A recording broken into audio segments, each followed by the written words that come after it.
Hello, welcome back. I'm Abhishek De Silva, an undergraduate of the JAMA Institute for Advanced Technology. Hello, welcome back with the project named eShop, and today I'm going to discuss about the forgot password add-on. So without much more conversations, let's get back into it. Here's the forgot password text, and here I have called a function named forgot password when the user click on the text. So inside the onClick attribute, I have called the function forgot password, and then I have added a new model. I got this from the Bootstrap documentation. Here is the code for that. In it, I did some changes by giving some input fields, including the new password label and the input field for that, and a button to show the new password, and then retype password to retype the password that the user has entered, and the input field for that, and the show button for the relevant password.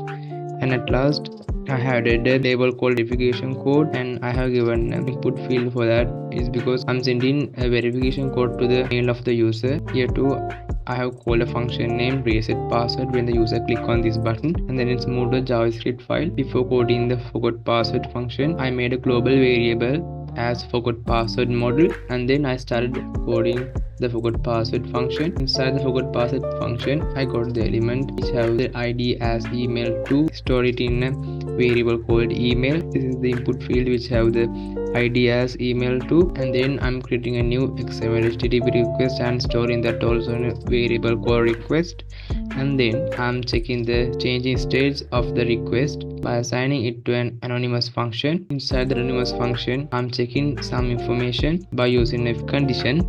Here I'm checking whether the ready state of the request is equal to 4 and the status of the request is equal to 200. I discussed about this status and ready states in a previous video, and then we are updating the response text sent by the server side and storing it in a variable called text. After that, I'm checking whether the response we get back from the server side is equal to the text success. If so, we are displaying an alert as verification code has sent successfully, please check your email. And then I'm getting the element which have the ID as fp model and storing that in a variable called model, and then I'm creating a new bootstrap model and storing that in the global variable we created, and then I'm telling to show the model here, and if the text was not equal to success, then it come to the else. I'm displaying the response text sent by the server side through the message div. After that, I'm telling about the method of sending this information using the request.open. Here is the method we use, get method here as no any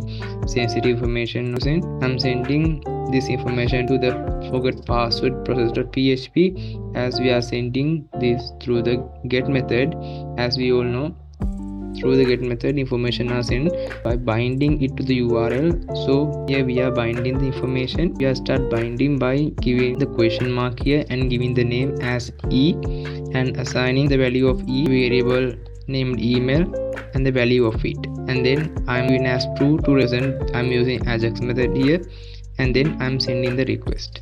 So then let's move to the forgot password process.php file. At first, I'm including the connection.php file inside the PHP script, and then I'm including some other files too, which are related to the sending process of the email, which sends the verification code of the user, and then I'm trying to use the PHP mailer class in the PHP mailer file, and then I'm checking some information inside if condition from the name e.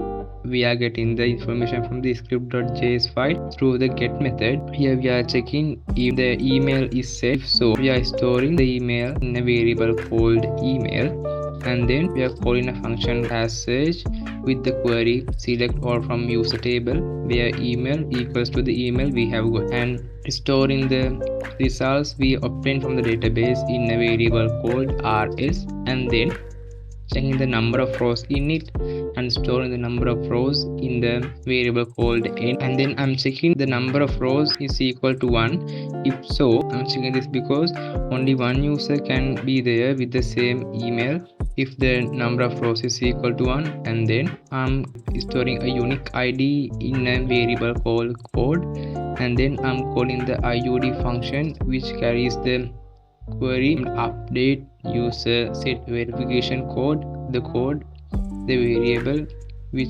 stores the unique ID, and then where email equals to the email we have got, and then here is the code related to the sending process of the email. In the username part, we have to assign our email address, and then we have to assign our password, not the Google account password. We have to set the app password here, and then here's the email address which the email is sending, and here is the subject of that, and here is the reply back email. Here is the add address. It means the email address that we want to send the email to.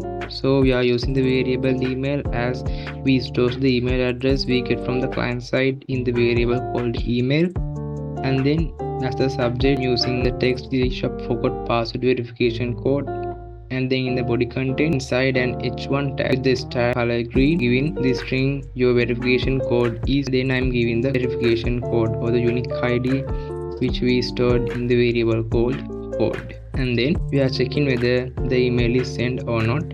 If the email was not sent, we are displaying a message as verification code sending failed. The email was sent, we are sending a message to the client side as success. If the number of rows was not equal to 1, then we are displaying a message as invalid email address. If an email has not sent, we are displaying a message as please enter your email address in email field. When the user click on the show button related to the new password, I have called a function named show password 1 here. So I have used the show password 1 function inside the on click, and then similarly in the retype password label, in that input field show the retype password to the user.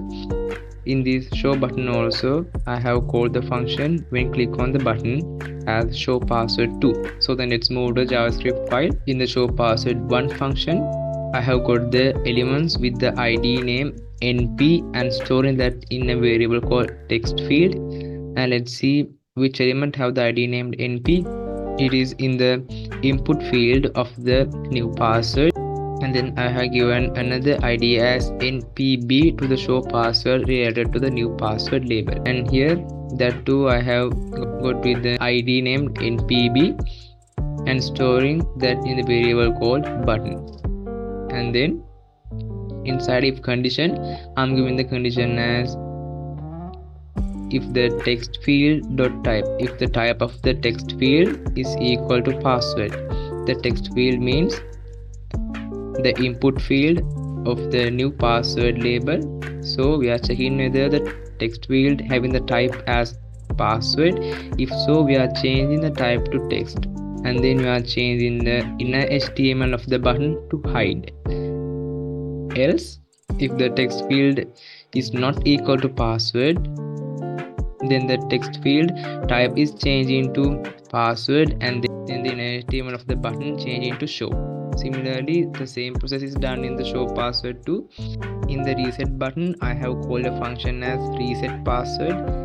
Let's discuss about that. In the reset password function, I have got the element with the ID named email2 and storing that in a variable called email.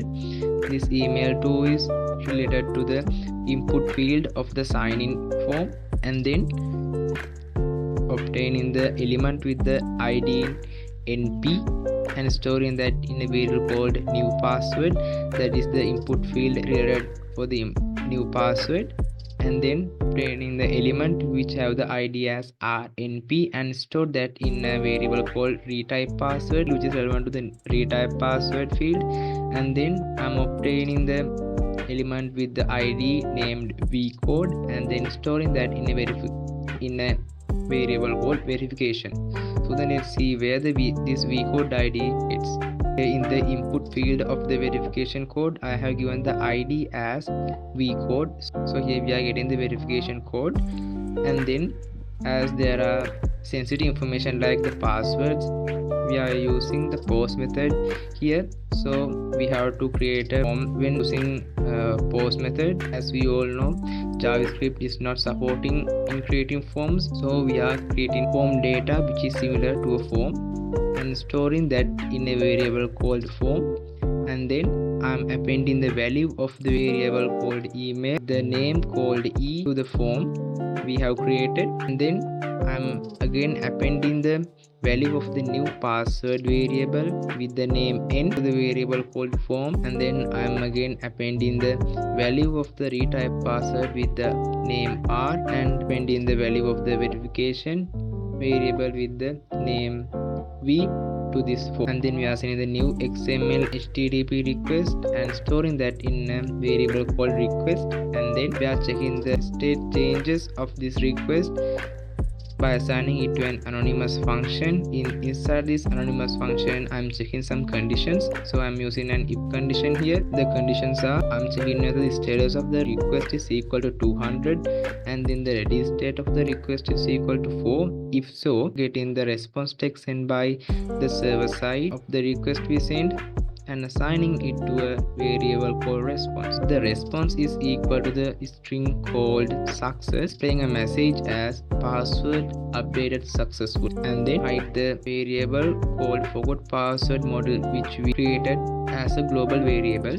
And then if the response is not equal to success, then we are displaying the response text sent by the server side. And then as usual, we have to tell the path of sending the information. So I'm using the request.open, and reading the method I'm using post method, and I'm sending the information to the reset password process.php file, and I'm using true here to represent I'm using agile. So then I'm sending the request with the form we have created. And then let's move to the reset password process.php file. In this file, at the very beginning, I have included the connection.php file. Inside the PHP script, we are obtaining the information sent through the post method by the JavaScript file, and storing that in a variable called email, and then to send by the name n through the post method, and storing that value in a variable called new pw, and then the value sent with the name r through post method, and storing that also in a variable called retype pw, and then the value sent by the name v through the post method, and storing that in a variable called vcode. And then here too, I'm doing some validation. I'm checking whether the new password field is empty. If the new password field is empty, I'm displaying a message as please enter your new password. If the new password field is not empty, then it comes to the next else if condition, and there I'm checking whether the retype password field is empty. If so, there too displaying a message as please retype your password. If the retype password is also not empty, then it comes to the next else if condition, which checks whether the verification code field is empty. If so, it displaying a message as please enter your verification code. If the verification code 2 is not empty, then it comes to the next else if condition. It checks whether the new password entered is not equal to the retype password. If so, displaying a message as password does not match. If not, we are calling the function named search. The query select all from user table where email equals to the email we have got, and the verification code equals to the vcode here. Then storing the results we obtained from our database in a variable called rs, and then I'm checking the number of rows in it, and then storing that value in a variable called num, and then I'm checking whether the variable num is equal to the 1. If the number of rows is equal to 1, then I'm again calling a function called iud with the query update user set password retype password where email equals to the email that we have got. Here it means that we are updating the user table with the new password the user has retyped, where the email equals to the email of the user, and then sending a message to the client side as success. If the number of rows is not equal to 1, then displaying a message as invalid email address or verification code. So this is the process of the forgot password and the reset password. Let's see whether this is working, and then click on forgot password. Here the message displays as verification code has sent successfully.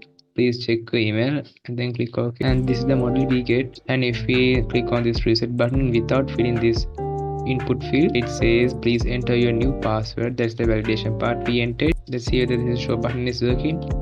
Oh yes, it's working. In HTML of this button change into hide, and the type of this input field change into text. Click on reset button to see whether other validations are working. It says that please retype your password. This button also working, and then it says please enter your verification code. Let's click on the reset button. Display the message as password updated successfully. Let's then see whether the password has updated successfully.